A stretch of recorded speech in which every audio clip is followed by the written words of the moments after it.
এদিকে জামায়াত শিবিরের রাজনীতি নিষিদ্ধের সিদ্ধান্তকে স্বাগত জানিয়েছেন ঘাতক দালাল নির্মূল কমিটির উপদেষ্টা কমিটির সভাপতি শাহরিয়ার কবির। ৭১কে তিনি বলেন, জামায়াত শিবির মোকাবেলায় সবাইকে ঐক্যবদ্ধ হতে হবে।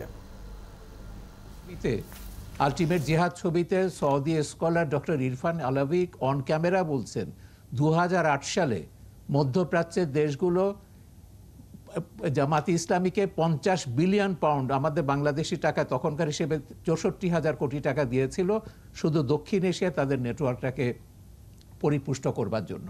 তো যে দল এত টাকা খরচ করতে পারে, তো সেই দল একটা সরকার উৎখাতের জন্য তারা তো যে কোনো দূর যেতে পারে।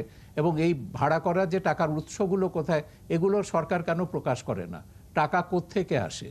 জামাতের হাতে অস্ত্র শিবিরের যে সন্ত্রাসের বিবরণগুলো আমরা শ্বেতপত্র প্রকাশ করেছি, আমাদের শ্বেতপত্রকে বলে দেওয়া হচ্ছে এটার কোনো লোকাস্ট্যান্ডি নেই, এটার কোনো আইনগত ভিত্তি নেই। তো সরকার কেন শ্বেতপত্র প্রকাশ করছে না? আমরা সরকারের কাছে এখন দাবি জানাবো, কারণ এখন একটা জাতীয় সংকটের মুখোমুখি হয়েছি এবং ৭১-এর মতো আমাদের একটা জাতীয় ঐক্য দরকার।